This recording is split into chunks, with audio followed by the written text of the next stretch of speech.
Thanks for joining this one. We're going to look at breaking down running metrics, heart rate, pace, power, and RPE. But I want to talk about them in a broader context, in the context of perfect practice, setting intention, using our focus, and using the metrics to help us become more mindful and get a better effect from our training and our practice.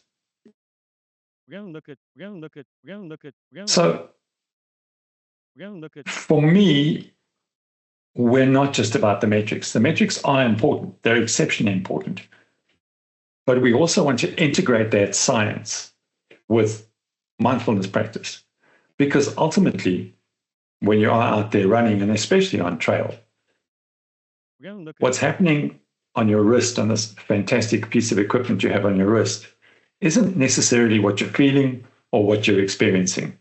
And so we want to use the tech to help us calibrate the internal machine. So the technology that we're using is, in the way we use it, the technology's job is to help us calibrate the internal machine. And once the internal machine is calibrated, I shouldn't have to use my watch. I shouldn't have to use these specific metrics. So we'll look at getting the metrics dialed in so that you can intuit what your metrics are telling you. So the perfect practice triad for us is intention, focus, and the use of metrics. And I'm going to take a look now at what perfect practice means. And perfect practice is derived from the principle of deliberate practice, right? You've all heard about the 10,000 hour rule. And the phrase deliberate practice was coined by Anders Ericsson, who's a Swedish psychologist. And he wrote this paper called The Role of Deliberate Practice in the Acquisition of Expert Performance. Now, a lot of the way our workouts are structured, a lot of the use of mindfulness, a lot of the use of our metrics is built around this principle of deliberate practice. I just called it perfect practice because it amounts to us trying to get that perfect run going, that perfect session working. And where these two match up, on the left, we've got deliberate practice. On the right, we've got perfect practice. So the principles that Anderson defined around deliberate practice are goal-oriented and purposeful practice. These are essential if you want to become an expert, right? So goal-oriented and purposeful practice. From our perfect practice point of view, the mindful runner aspect is we set intention for every session. Maybe that's build endurance or improve technique, but every session is goal-oriented and there is a purpose behind every single session. Deliberate practice states we need focused attention. With mindful running, we use focus points like check on your posture, check your breath work, follow your cadence. So we are focusing our attention on the act of running. Deliberate practice says you must have feedback and adjustment. And that's precisely where the metrics come in, right? So the metrics give us the feedback on whether we are executing this run properly, whether we're going fast enough, whether we're using enough power, whether our heart rate's too high, too low, and we adjust as we are going. It's the perfect instructor sitting on your wrist going, you're supposed to be in this heart rate. You're supposed to be running at this pace. So we're getting feedback and we're able to adjust to that feedback as we're going. Deliberate practice says pushing beyond comfort zones. So you really learn best when you just get pushed outside of your comfort zones. Now, from a running point of view, how do we know where your comfort zones are? We know because we set them according to lactate threshold, according to VO2 max. We know that running in your lactate threshold is uncomfortable. We know that running VO2 max is uncomfortable. We know that running for 3 hours at an aerobic pace is uncomfortable. So we are able to say, if we want to push your comfort zone, then if we're doing an endurance run, we push your comfort zone by pushing for 2 hours. If we're doing VO2 max, we go to this level. So pushing beyond comfort zones, we've got metrics to measure against. Deliberate practice says repetition with purpose. With mindful running, we're doing the same workouts often. Like week in, week out, you'll often do the same workouts. If you're in a base phase, you're doing the same workouts. And you are refining your skills as you do those workouts. With running, repetition also improves your running economy, right? The principle of the more you run, the better you get holds absolutely true. But by practicing deliberately, you're gaining more from the run than if you just went out and let your body self-discover. We're going to look at Deliberate practice says we want to be guided by expertise. Now, the expertise is, first of all, you have a description around that workout, what the workout should be.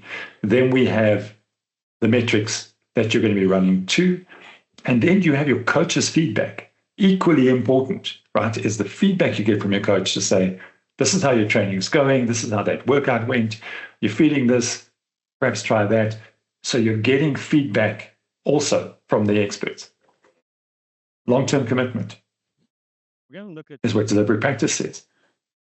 Perfect practice from the mindful aspect, continuous improvement through cycles of intention, focus, and metrics. So we keep on doing this, and we keep on doing it, and the more we do it, the better we get at it. And then deliberate practice also says you need mental representations. You need to be able to visualize what you're doing in order to do it the best. And on the mindful side, we are working on visualization, we're working on goals, we're working on mindfulness all the time. So that's the visualization process. So that's how we marry up deliberate practice with perfect practice. And remember, deliberate practice is about getting the most effect from your training. It's not just practicing. So if you looked at the examples that were used throughout Anders' book or throughout his paper, they took, for example, music students. And simply having the same amount of hours of work wasn't enough. You needed to have somebody who had followed these principles before they really got good at what they were doing. So 10,000 hours isn't it. It's 10,000 hours of deliberate practice that gets you to become an expert. Okay. Moving forward. So the foundation of perfect practice for us is set the intention. Why are we doing this run? Create those focus points. We want to stay present and mindful in the practice. And then the metrics that we're going to use give us objective feedback to make sure that we're aligning our effort with the goals.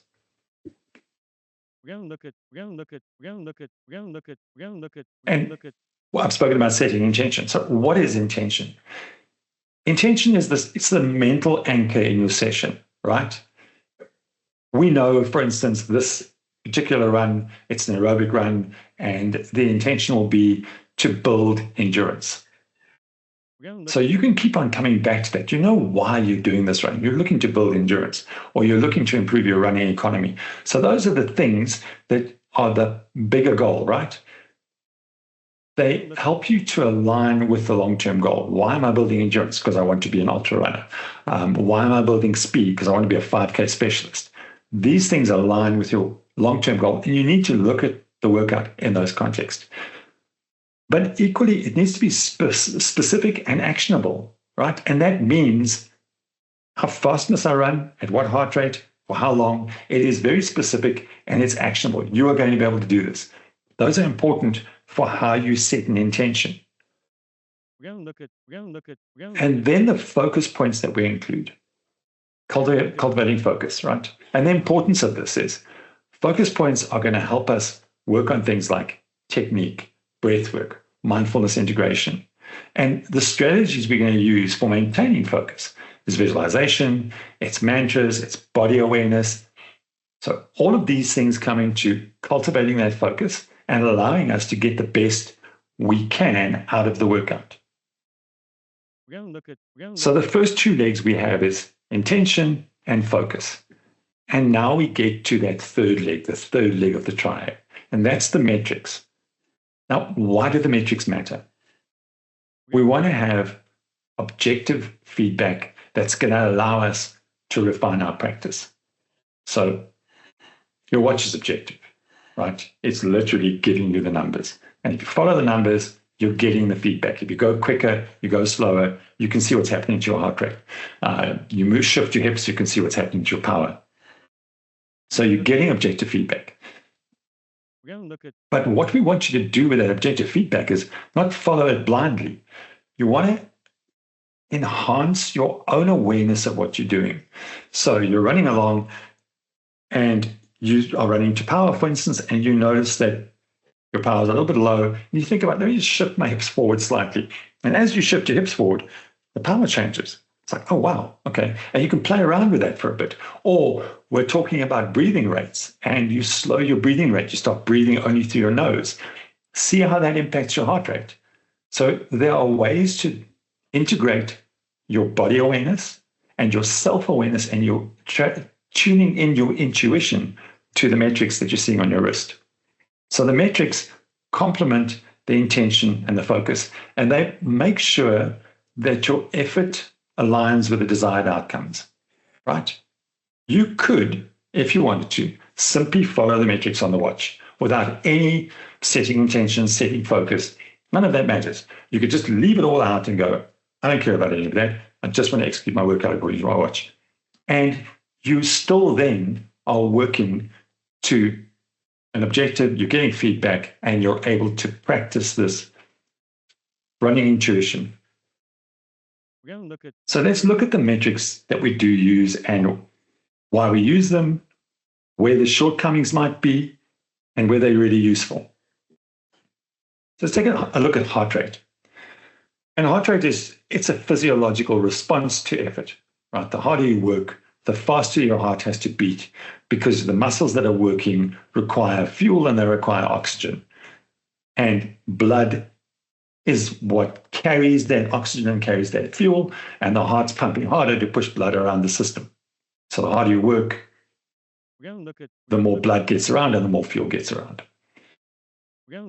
So if we use heart rate as a measure, we can see that we work hard, heart rate goes up, I can see it on the watch. What we tend to do is we don't work to a maximum heart rate. You'll see a lot of people talk about working to maximum heart rate. We don't work to a maximum heart rate, we work to a threshold heart rate. And the reason behind not working to a maximum heart rate is really simple. If you've ever done a maximum heart rate test, they are hard, really hard. And if we had to do a maximum heart rate test every second or third month or every month, people would hate us because it's such a hard thing to do. So we do threshold heart rate tests. And threshold heart rate is pretty much the speed that you would be able to run at for between 40 minutes and an hour, the maximum pace that you would be able to run at for that 40 minutes to hour gap. And we say 40 minutes to an hour because it depends on your level of fitness. It depends on your genetics. There's a number of things that come into it, but it's a hard run for between 40 minutes and an hour. That will give us a threshold heart rate and a threshold pace, right? You're going to run on a flat course. The test is simple. You run for 30 minutes as hard as you can, and we take the last 20 minutes, and that sets a threshold heart rate. It's only 30 minutes, so it's a whole lot easier than doing a max heart rate test.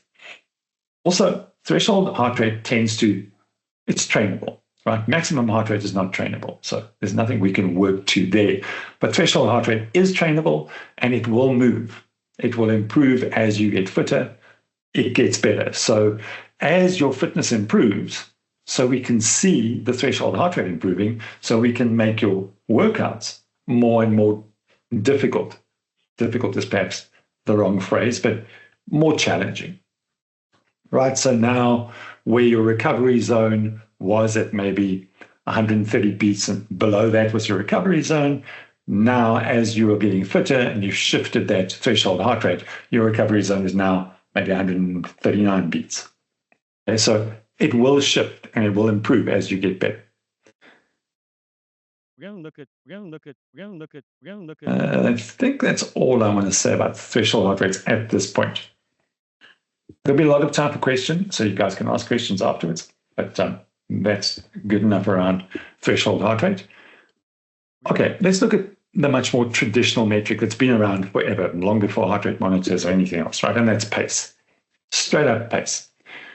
Understand that pace is a relative indicator. It might be absolute if you're running around a track, but the impact of terrain, of weather, of fatigue, all of those things play into making pace not the most accurate measure. As the terrain changes, so your pace is going to change. It's not necessarily a measure of effort. Okay, that's what I'm talking about when I say it's not that accurate. It's not a measure of effort, and so we need to be able to take some things into account. And right now, on your watches, on these sophisticated pieces of tech on your wrist, you have either it's called NGP or it's called GAP. Right? NGP is normalized graded pace, and GAP is a grade adjusted pace. I think Garmin and Strava use GAP. Training Peaks uses NGP.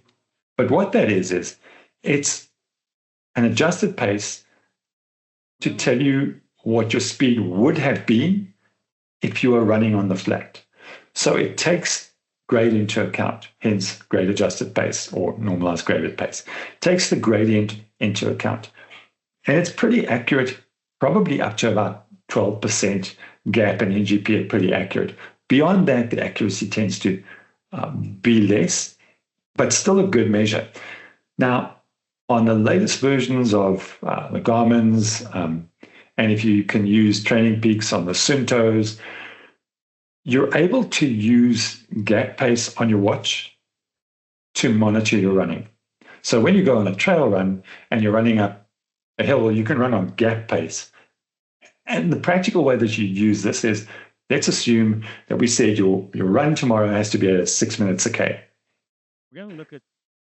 If you are going to run in very hilly terrain and you choose to use gap, then you just make sure your gap pace is at 6 minutes a K. As you're going downhill, it's going to go down to 5:20. As you go uphill, it's going to go up to 7:10. Your actual running pace will be 5:10 down the hill, 7:10 up the hill. But your gap pace will remain at 6 if you can maintain the effort properly. So you focus on gap pace and ignore what the actual pace is.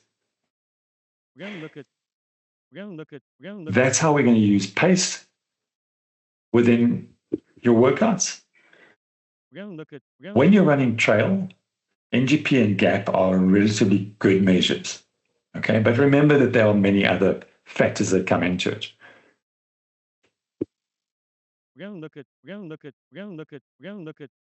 Okay. The next metric that we use is power. Now, a lot of the modern watches, I say modern watches, new generation of watches, like those that have come out in the last year or two, have integrated power on the wrist. It used to be that we had to buy power pods, put them on our shoes to run with a power pod. But nowadays, you have power on your wrist.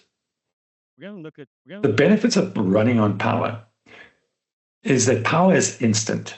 The response to power is instantaneous. So as you accelerate, so the power changes on your watch.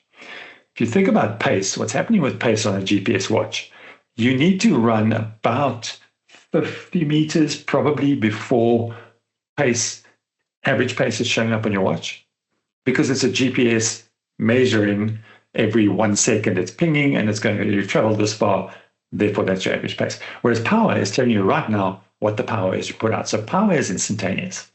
So when you're looking at short intervals, 10-second intervals, 20-second intervals, anything up to about probably 5 minutes, power is the better measure because it's so quick, you can see exactly what's going on. And in the example I used earlier, you can definitely see when you change posture, when you change stride length, when you change how you step up, how you step off, you can see that impact on power. So you're getting very quick feedback from the watch. Now, with trail running, obviously, that lends itself much more to the terrain you're running on, right? It is terrain neutral to some extent. If you are on very technical terrain where you've got a lot of rocks and a lot of stepping up and down, I wouldn't use power much. We're still then going to go, look, just focus on effort, and we'll talk about effort shortly. But again, that gradient of up to about 12% on a relatively smooth trail, not a very technical trail, but relatively smooth trail, terrain neutral feedback comes from your watch. So you get the power, and as long as your power is within your training range, you're good to go, right? That's covering power. Now let's talk about RPE. And RPE is the rate of perceived exertion. And this is what we ultimately are trying to get to. We want to get ourselves to RPE, to an understanding of our own bodies such that we don't need the fancy piece of tech on our wrists, that we can run without the watch. The first line is RPE is the subjective experience of effort. So you're taking into account the weather, you're taking into account your internal heating. Your body is taking a lot of stuff, a lot of signals in. And for a lot of people, RPE is the ultimate measure. It's better than a watch because it is taking in a lot of stuff that the watch can't necessarily factor in. The warning around RPE is it's heavily influenced by mindset, right? So if you turn up in a negative frame of mind or you turn up stressed, the perception of effort is going to be higher than if you turn up relaxed. I've spoken before about various experiments that have been done. As an example, two groups of people. One group were given a psychological test, an actual written test to write that was really difficult, stressed them out a lot. The other group was given Nature Channel to watch, National Geographic on TV. They then take both those groups after an hour and they put them onto stationary bikes and they have them ride for as long as they can at a particular power. And the guys who are on the stationary bikes who watch the Nature Channel will repeatedly outdo the guys who came in stressed. So RPE is heavily influenced by your stress levels. Okay. And as long as you're aware of that, and you've got the techniques and the tips and the tricks on how to get yourself back into that positive frame of mind and work with your RPE, then it remains the best measure. And it is the one we want to work towards. So our ultimate goal is to do away with the watches completely and just run on RPE. It's called at the expert level, right? Along the way, we're going to use the metrics again and again and again. And sometimes you will be in a space where you are running purely on RPE and you have been for quite a while and you're very comfortable. And you put a watch on and you run at a pace that you think is a tempo run. And your watch says, no, that's not tempo, that's easy. Or, no, that's not aerobic, that's way too fast. So it is worthwhile every now and then coming back to the watch, coming back to the metrics, checking in and going, okay, I think I'm running at a 5 out of 10, but actually I'm now running at, according to my heart rate, I'm running at a 7 out of 10. So we keep on using the watches to help refine our metrics. Now, the way that we apply these metrics within the training environment, within training peaks, on your watches, we define training zones, right? And the training zones are meant to help you ensure that you're in the right space. That's the range. From here to there, 150 to 170, that's the range I want you in. Pace-wise, 610 to 720, that's the pace range I want you in, okay? But what we can do is we can set up these physiological zones, and it just makes it easier when you're training. When you're looking at your watch, take a look at, as long as you're in the red or in the green or in the blue or in the yellow, you're in the right space. We need to set those up specific to the individual. So you need to do some sort of threshold test. Again, the high-end watches now are already incorporating your threshold values, and they're already estimating your fitness levels, and they are automatically creating these training zones for you. Typically, what happens is with the watches is we're looking at a 5-zone model, right? And that is recovery, and aerobic space, tempo, threshold, and VO2 max. you'll notice that these 5 definitions all go around aerobic training, because they basically come out of heart rate, right? Remember that you can run faster than your VO2 max for 10 seconds, for 20 seconds, for 90 seconds. You can run quicker than your VO2 max. So, and heart rate is not involved there. Okay, so these models are all based around heart rate. There is a 3-zone model, which is the simplest way to look at things, right? And a 3-zone model, we have low intensity, we have moderate intensity, and we have high intensity. And typically, we're going to be looking, certainly from the Mindful Runner point of view, but I think most coaching organizations are now running around an 80-20 model. So 80% in that low intensity zone and 20% in that high intensity zone. The middle zone at moderate intensity, that's where you want to be racing. You don't want to spend much time training there. You'll spend some time training there, but it'll be a small amount. But that is your race zone. There is a thing around RPE. Well, not a thing around RPE. There's a thing called ventilatory threshold. And the ventilatory threshold, or VT1, happens at exactly that point, right? It happens at the crossover between low and moderate. And you'll be able to know by your breathing rate whether you are crossing this boundary. So you're running along, and under normal circumstances, if you're running easy, if you can breathe through your nose even, you hardly notice your breathing. It's conversational, right? You can chat. You don't even notice the fact that you're breathing. When you cross over into moderate intensity, you cross that ventilatory threshold, you'll notice rhythmic breathing. It might not be very deep, but it is rhythmic, right? You can't just relax. And if you play around with that in your next endurance run, play around with that, right?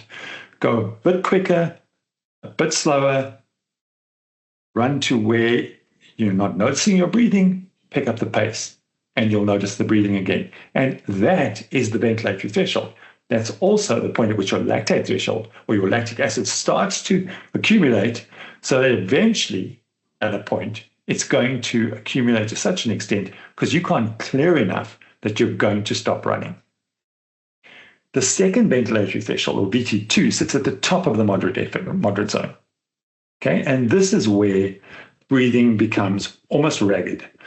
If you have run here, it almost feels desperate, right? Where you think, if I'm running in the red, man, that is hard work. I'm almost just gasping. Dial it back slightly, and it's still rhythmic. It's deep, and it's hard, and it's forced, but I can control it. Step over into this high intensity zone, and it's really, I have to work to breathe. So again, on your next tempo run, play around in this space. Just comfortably hard to almost uncomfortably hard to, holy cow, this is difficult. I'm really having difficulty breathing. That's ventilatory threshold 1, VT1. That's where you want to be doing most of your zone 1 training. That is the comfortable zone 1. And zone 2 sits out.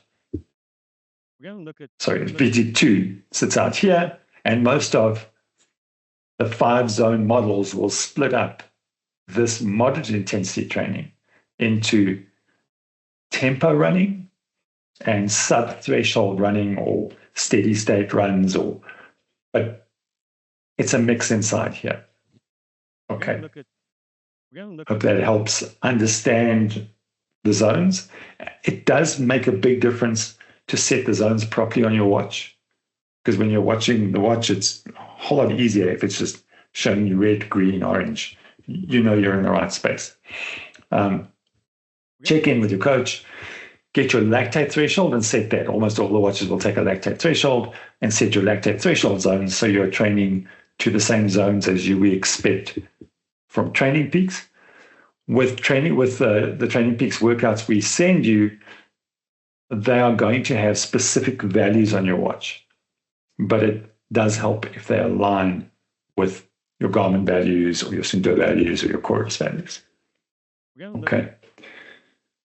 So that's going through the metrics.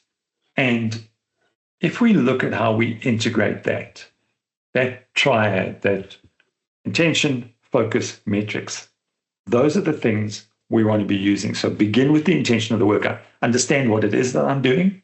Understand why I'm doing it. Understand how it fits into the big picture of my training. Take those focus points as I'm executing the run and stay mindful of my focus and validate and adjust with my metrics.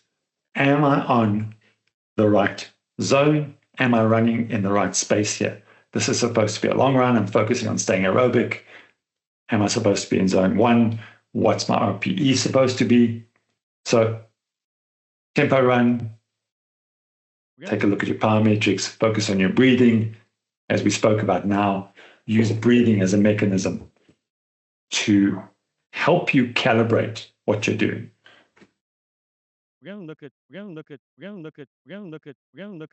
Okay, so typically we use heart rate, pace, power, RPE at different times in somebody's training plan. Certainly at the beginning of people's training plans, we will use RPE, because if you're coming in and you're not fit, then RPE is by far the best measure to use. Heart rate will be exaggeratedly high very often. So we would use RPE for newer runners or for runners who are coming back from injury. If you've been off for more than 2 or 3 months, we definitely use RPE in the beginning. As you start to get fitter during the base phase, then we start focusing on heart rate. Anything up to 2 hours, heart rate still works.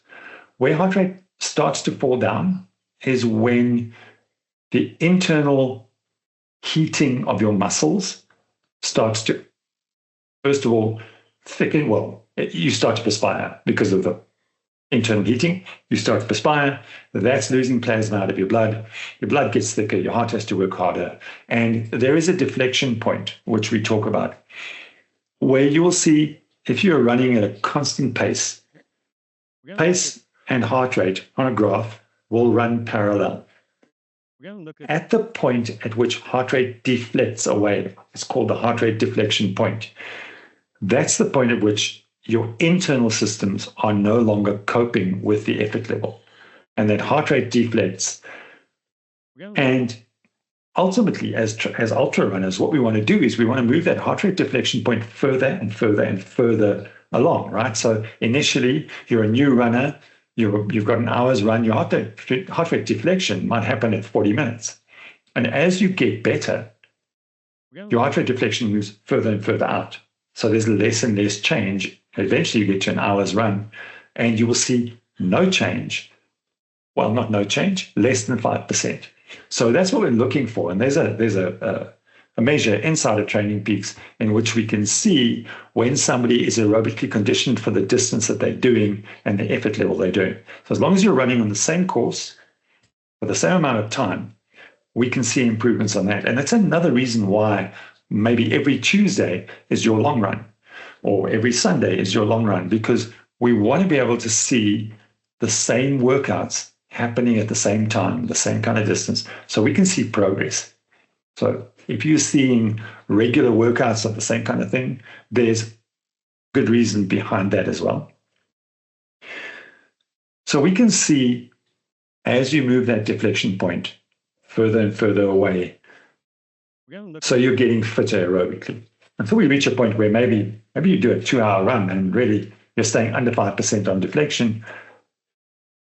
And then it's time to say, okay, cool, now we need to focus on different areas, because you have tapped out your aerobic capacity at this point, and now we can work on other things, right? So heart rate is an important measure during base building.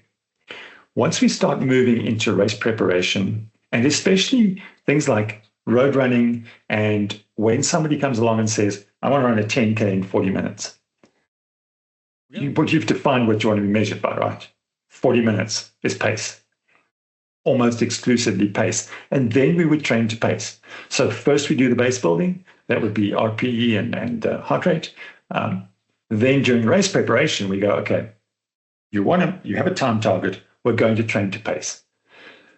We might train to power because we're getting more instant results during the power training. But it's also going to depend on what you will use during your race to measure by. Right? Nobody's ever going to say to you, what was your power output for your marathon? They want to know what your time was for your marathon. So pace is what we care about when we are training, when we're racing for road events. For trail events and trail preparation, even during base phase, power is a very useful measure. It's a very useful way of establishing whether we're getting an even effort on the ups and the downs. Now, the warning is on very technical downhills, ignore power. You're probably going to end up breaking your neck if you try and run to power on a very steep technical downhill. Just ignore it. Turn off the fact that you're running to power and control your run. So there are different times to use different measures, but always we want you to understand what the perception of effort should be for this run so that you are able to say, I'm calibrating. I'm using the technology to calibrate. And the last metric, which we haven't discussed at all, but which is extremely useful, both from our perspective as coaches, but also your perspective when you're looking back historically on your own running, and when you're looking for trends, is using the smileys. Okay? The use of the smileys, let me tell you how I would use the smileys typically. I'm somebody who's very optimistic, so I tend to have almost every run is excellent and a big smile. But then I have a not so good run and I just call it very good. And if I'm reading my own feedback and I look at that and I go, okay, very good is, it's a 4 out of 5. So I was feeling a bit bad there. And if I see that over consecutive days, or I just go to, it was good, then there's a problem coming, right? And it's something to pay attention to. If we are busy with race preparation phase, and I know the next 2 weeks are supposed to be hard, and Mark is giving me smiley faces for every single run, there's a problem. We're not pushing hard enough. Remember, one of those principles behind perfect practice is just to push the envelope, to challenge the system. So if you're constantly giving smiles, you're not getting challenged. And we're in a challenging phase of training. The smileys are important. So keep on using the smileys. They will pay off for all of us, actually, coaches and athletes. Okay, let's talk about the pitfalls. And maybe I've alluded to them, maybe not, but don't get over-reliant on the metrics. They're important from a training point of view. On the day, on race day, we're going to determine which metrics you use to establish your pacing. But other than that, when you're racing, get out of the way of the metrics. Try and run purely on feel. Run on your RPE. It's the best possible way to race, especially if you're racing longer distances or you're racing for a longer time, right? More than 2 hours, more than 3 hours. You want to be running on how hard does this feel rather than, oh, my watch says I should speed up or my watch says I should slow down. So we want to avoid over-reliance on the metrics. The goal is not to run to the watch. The goal is to replace the watch with your own internal intuition being better than the watch. Common mistakes, and we will all together work on avoiding them, and that's chasing the numbers over consistency, right? I would rather have you slow down on a run than you're feeling bad today and you're supposed to be running at 6 minutes a K, but you're really feeling rough. But you know that you have to run in 6 minutes a K. So you run in 6 minutes a K. Tomorrow you're sick because you insisted on overriding your body's signals. You went, no, I don't trust you. I trust the watch. And you ran to the watch. So rather dial it back and go, no, I didn't feel good. So I rather slow down because then tomorrow you'll be able to turn up for tomorrow's run.